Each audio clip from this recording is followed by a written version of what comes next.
Hello everyone, hope you're doing well. I thought we would have a look at a bunch of the data mines that have come through when it comes to War Thunder, just because there's a bunch of little things that's been happening, and of course Gaijin has been doing them in the background, so why not have a look at them and see what is available. As always, if you enjoy the content, make sure to subscribe and also like the video. Let's get started.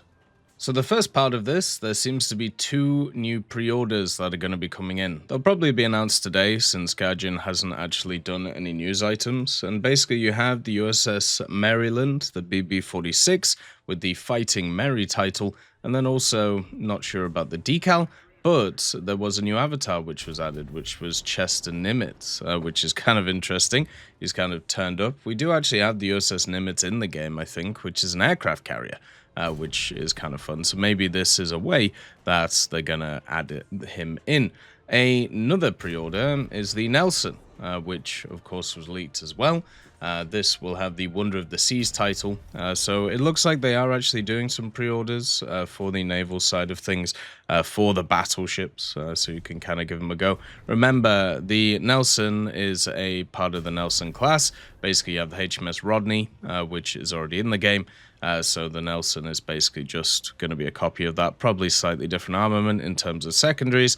And then also you have the Maryland. The Maryland is also technically in the game, if I remember. It's just one of the ships that is kind of turning up. I can't remember exactly which one, but yeah. Basically, these are two copy-paste vehicles which are coming in as premiums. This is something that they've done quite a lot in terms of War Thunder, just because of the fact that it makes the most sense. The Maryland is a Colorado class. We already have the Colorado in the game, so that's basically where it's going to turn up. But yeah, copy-paste premiums in general are normally better, just because they're a little bit easier to balance, and also you're basically just like paying to have premium account over the standard vehicle in the tech tree. If we want like higher tier echelon premiums, this is actually the way to do it, because it means that these will be a little bit more balanced in terms of like unique ones, such as the 2S38, which is just an annoying as hell type of vehicle. Also, they added another profile picture to the files. This is the August von Mackensen one. This is obviously for the new event that's going to be starting next week, the Mackensen Battlecruiser event. So at least there's that, I suppose. But basically, what you have there is just a profile pic and a bunch of other things. That event's going to be rough, I feel like. 45k for 9 stages. And then also at the same time, you have not a loading screen or anything like that. It's going to be rough on people. I feel like there's not going to be a ton of people who do that event. Maybe that means its valuation on the market will be a bit better, but at least when it comes to the Mackensen, there are some unique things about it, like the guns, for example, should be kind of interesting, since it's on a battlecruiser platform, and I don't think we've had that set of guns on a battle cruiser platform for Germany. But because they're slightly bigger, I'm a bit worried that it's going to be stuck at a BR where it's going to be basically just worse than what's around. They can either put it at 6.7, which is with the Germans where they have all the 305 millimeters, or they can stick it at 7.0 where they have all the 380 millimeters, whereas the Mackensen's guns are in the middle. So they're not going to work very well. So I just don't know what's going to happen with it. It's going to be a little bit weird, to say the least. The other part of it is they've also changed or added, the retro futuristic helicopter snail. This is one of those PS Plus decals.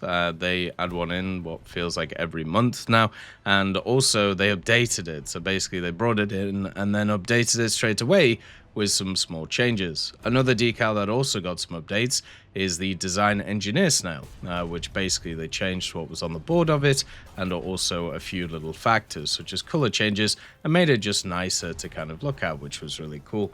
So generally what you see is pretty positive. Another thing to also mention is they just brought in all of the naval economy changes already. So this is something which was kind of surprising to me. Normally, when it comes to these types of changes, they at least like tell you about it beforehand. But I suppose since they've seen this as kind of just a full-on positive, where everything kind of decreases, apart from like a few rank 1 and rank 2 ones, which to be honest are kind of negligible in terms of like how much is there. My guess is they'll just like, nah, well, you can just take it as it is and we'll just add it into the game. They're trying to get as many people into Naval as possible, and this is one of the ways to do it, right? To reduce the amount of grind that you need for all of it. And that means that stuff like the early battleships and battle cruisers are just so much nicer to get into compared to before. Like I was just looking at the Paris, which is kind of the next vehicle I have to grind in the French tech tree, and you only need 84,000 RP now to actually grind through it. Hopefully they can take the same energy and they can apply it to a bunch of other vehicles in the game, such as the coastal side of things, which hasn't got any changes recently, and many other areas that also haven't seen decreases in a long time. But it's just kind of cool that this is what they've ended up doing. For me, it just means that it'll be easier to grind through some of the areas that I'm going to be playing, basically during the next event. They've also changed a few other things. So the Su-30SM, the navy camouflage that one has access to, it's now a slightly lighter grey colour, which is quite nice. And also for the Opitni, it is now in the first line before the Latucci. So they've just moved it to make it so those two lines are sorted. Still weird in the Russian tech tree for naval, where there's only two lines of kind of stuff. Same with like the German Bluewater one. For the US, they have 3 lines. For Britain, they have 3 lines. For Japan, they have 3 lines. For Italy, there's 2 lines. And for France, there's 2 lines. And I wonder if they're ever going to expand that. It would be much easier to kind of grind through stuff if you could actually like pick and choose which ones that you want. But unfortunately, right now, you can't do that. Which kind of sucks. So hopefully, you know, something goes on with it. By the way, with the Charles Carpenter being added to the files, this was something that also happened previously. That means that the next page of history is coming up. So if you want to finish off the last one, the good old Boris Ivanovich, there we go, Kozvan, the Master of the Ram, the last page of history operation is actually available, the Yelnya operation.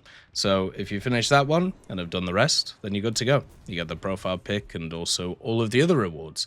And Charles Carpenter, good old Bazooka Charlie, as a profile picture, I think is really cool and generally quite enjoyable. One of the things that's really cool about War Thunder is kind of the auxiliary or secondary challenges that you can set yourself. For example, in the next naval event, what I'm going to do is I'm going to actually set up doing the profile pictures for France and also Italy. Since all you got to do is like play some battles and you will actually unlock them. So for France, I need about 40 RB games. And then in good old Italy, I need about 100 or 150 to be able to get all the profile picks. So generally, I think that's actually kind of cool how you can put on top of your standard grinding other kind of challenges so you can split up the grind between different things. So look forward to the pre-orders that are going to be coming out. Also look forward to seeing what happens with this profile pic of Chester Nimitz. It's probably going to be attached to the Maryland, but who knows? Anything is possible, of course. As always, I hope you have a wonderful day, and I'll see you next time.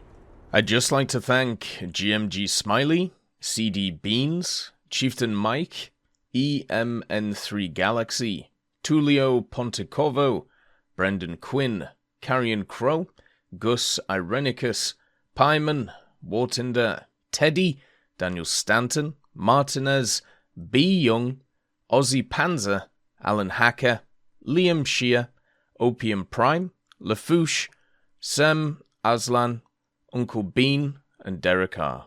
for supporting the channel.